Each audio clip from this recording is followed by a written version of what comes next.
जब एक लड़का करीब 19 साल का होता है तब वो आसपास के घरों में जाता था ये पूछने के लिए क्या तुम अपने बच्चों को ट्यूशन पढ़ाना चाहते हो। ऐसे ही एक घर का दरवाजा खटखटाया तो वहां से एक महिला निकल के आती है। महिला की उम्र लगभग 33 साल के आसपास रही होगी। उस महिला ने पूछा कि भैया क्या बात है, क्या परेशानी है। तब वो लड़का पूछता है कि दीदी अगर आपको कोई ऐतराज ना हो, आपके यहाँ पर कोई बच्चा हो तो उसे मैं ट्यूशन पढ़ा सकता हूँ। महिला ने जैसे ये बात सुनी उसने कहा कि बच्चे तो हैं लेकिन एक बेटी है 3 साल की है और दूसरी बेटी लगभग 5 साल के आसपास की हो रही है। मैं अपने पति से पूछूंगी और जब तक पति हाँ नहीं कहेंगे तब तक मैं हाँ नहीं कहूंगी। ये बात सुनने के बाद वो लड़का चला जाता है और वो इंतजार कर रहा था कि वो महिला अपने पति से पूछेगी। पति से पूछने के बाद उसको हाँ या ना में जवाब मिल जाएगा।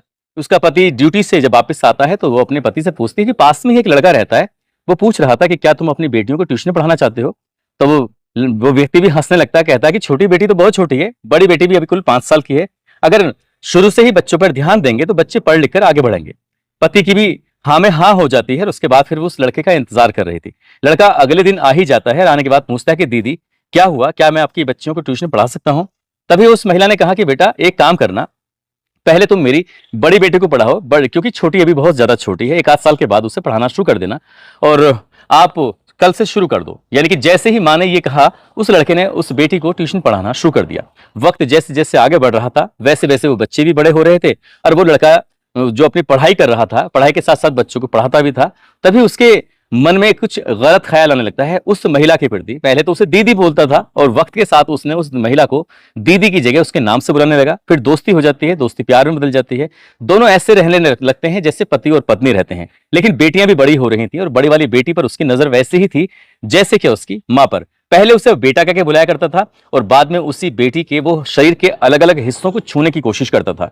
एक दिन मां को यह बात पता चल जाती है और मां को इतना गुस्सा आता है कि वो कत्ल कर बैठती है और इस कत्ल की गूंज फिर पूरे प्रदेश भर में फैल जाती है। आज की इस कहानी के माध्यम से ये जानते हैं कि आखिरकार ये पूरा मामला है क्या। आदाब, नमस्कार, सत श्री अकाल। मैं उस्मान सैफी। आज की जो सच्ची घटना मैं आपको सुनाने जा रहा हूं, ये सच्ची घटना है उत्तर प्रदेश की राजधानी लखनऊ की। कंट्रोल रूम 112 नंबर पर 8 दिसंबर 2025 की सुबह लगभग 9 बजे के आसपास का वक्त हो रहा था। एक फोन आता है और जैसे ही फोन आता है उधर से फोन उठ जाता है। उठने के बाद आवाज आती है कि उत्तर प्रदेश पुलिस की 112 नंबर की सेवा में आपका स्वागत है, हम आपकी क्या मदद कर सकते हैं। इधर से उस महिला ने कुछ नहीं कहा, सिर्फ आवाज आती है कि मैंने एक कत्ल कर दिया है और लाश घर के अंदर रखी हुई है। उधर जो महिला थी, क्योंकि इस तरह के फोन बहुत बार आते रहते हैं, पुलिस वालों को परेशान करते रहते हैं। शुरुआत में तो लग रहा था कि ये सिर्फ सुबह सुबह मजाक की जा रही है, लेकिन फिर से पूछा गया तो फिर से वही जवाब था कि मैंने एक कत्ल कर दिया है, लाश घर के अंदर रखी हुई है। तब वो सामने सुनने वाली जो लड़की होती है वो थोड़ा सीरियस हो जाती है, पूछती है मैम आप कहाँ रहती हो, आपका नाम क्या है। नाम पूछा जाता है, जगह पूछी जाती है, पूरा एड्रेस मेंशन कर दिया जाता है और इसी बीच में बातचीत करते करते ही जो नजदीकी पुलिस स्टेशन होता है बीबीडी यानी कि बाबू बनारसी दास थाने में ये सूचना दी जाती है कि आपके ही थाना क्षेत्र में एक जगह लगती है, ये सालारगंज स्थित एक शिवम ग्रीन सिटी है जो कि अयोध्या रोड पर है। आप जल्दी से पता करके देखिए, वहां पर एक घर है, एक लाश पड़ी हुई है, ऐसी सूचना मिली है। क्योंकि इस तरह की सूचना जब कंट्रोल रूम पे पहुंचती रहती है तो थाने में भी आती रहती है। पुलिस वालों ने भी यानी थानेदार ने भी इस मामले को शुरुआत में उतनी गंभीरता से नहीं लिया था। उन्होंने अपने सूत्र यानी कि वहां के जो ग्राम प्रधान होता है मनोहर यादव, उसको सूचना देते हैं कि जाकर पता करना कि तुम्हारे पास में एक घर है, उस घर में क्या इस तरह की कुछ बात है। प्रधान जैसे पुलिस की सूचना मिलती है, प्रधान मनोहर यादव तुरंत मौके पर पहुंचता है, उस घर में जाता है। उस घर का जब दरवाजा खटखटाता है तो पूछता है कि क्या तुम्हारी तरफ से पुलिस को फोन किया गया था। महिला कहती है कि हाँ मेरी तरफ से फोन किया गया था। पूछता है कि क्या तुम्हारे घर में किसी की कोई लाश पड़ी है। महिला कहती है जी हाँ लाश पड़ी है, आप आकर अंदर देख सकते हो। जैसे ही ग्राम प्रधान ने लाश देखी, ग्राम प्रधान के भी होश फाख्ता हो जाते हैं। तत्काल प्रभाव से वापस वो थानेदार को फोन करता है। थानेदार यानी कि राम सिंह, उन्हें जब फोन किया जाता है कि साहब हाँ वाकई ये तो सूचना बिल्कुल पक्की है, सच्ची है, जितनी जल्दी हो सके आप आ जाइए। अब एसएचओ हो या डीएसपी हो या डीसीपी हो, ये तमाम आला अधिकारी मौके पर पहुंच जाते हैं। मौके पर आने के बाद देखते क्या है कि करीब 32 साल की उम्र है और नाम है सूर्य प्रताप सिंह। सूर्य प्रताप सिंह की लाश थी जो कि पड़ी हुई है और ऐसा लग रहा था जैसे कि किसी धारदार हथियार से एक बार नहीं बार बार मारने की कोशिश की गई थी। अब पुलिस वालों ने उस लाश को कब्जे में लिया और कब्जे में लेने के बाद अभी पता करने की कोशिश की कि आखिरकार पूरा मामला क्या है। दरअसल वो जो मरा हुआ व्यक्ति है इस घर के अंदर, 32 साल की जिसकी उम्र है, जो पड़ा हुआ है, इसके जो पेशे से इंजीनियर है, एवरेडी कंपनी है जिसमें एग्जीक्यूटिव वो इंजीनियर होता है और वो मूलतः रहने वाला होता है उत्तर प्रदेश के जिला देवरिया का। थाना लगता है भनवारी और गांव लगता है परसिया भीकम, ये वहां का रहने वाला होता है। लेकिन जो परिवार है वो लगभग 15 साल पहले ही लखनऊ में आकर शिफ्ट हो जाता है। बेटा अलग रहता है और जो उसके पिता हैं वो जानकीपुरम लखनऊ में रहते हैं। तीन बेटियां हैं, यानी कि तीन उस लड़के की बहन है, तीनों की शादी हो चुकी है। और जैसे ही उस लड़के के पिता यानी कि नरेंद्र कुमार को ये सूचना दी जाती है, नरेंद्र कुमार और उनकी पत्नी जो उषा होती है, वो रोते हुए बिलखते हुए मौके पर पहुंच जाती हैं अपने इस बेटे को देखने के लिए, जिसके बारे में भी सूचना मिली है कि बेटा मर चुका है। अभी एक दो दिन पहले तो उससे बातचीत हुई थी, एक दो दिन पहले तो वो शादी समारोह में ही आया था, लेकिन अचानक से उसकी मौत की जब खबर मिलती है तो परिवार वालों का रो रोकर बुरा हाल हो जाता है। खासकर मां ये जोर जोर से कहने लगती है कि मैं तो ये चाहती थी कि मैं अपने बेटे को दूल्हा बनते हुए देखना चाहती थी, लेकिन मेरा इकलौता बेटा अब इस दुनिया में नहीं है, मैं ये सपना कैसे पूरा करूंगी। कुछ इस तरह से रोते हुए बिलखते हुए पहुंच जाती है।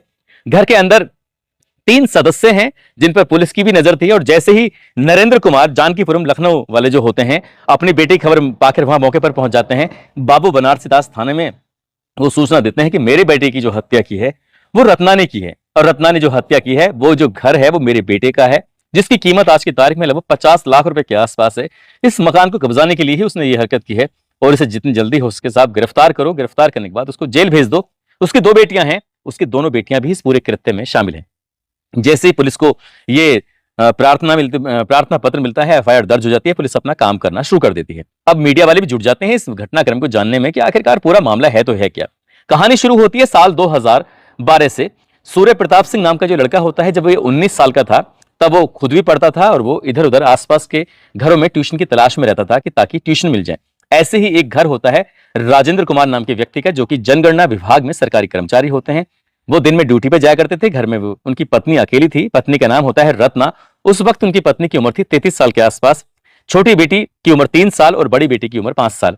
वो रत्ना से पूछता है सूर्य प्रताप सिंह, दीदी क्या आप अपने बच्चों को ट्यूशन पढ़ाना चाहती हो? तभी वो कहती हैं कि छोटी बेटी तो बहुत छोटी है, तुम बड़ी को ट्यूशन पढ़ाना चाहते हो तो इसके लिए मैं अपने पति से पूछताछ करूंगी।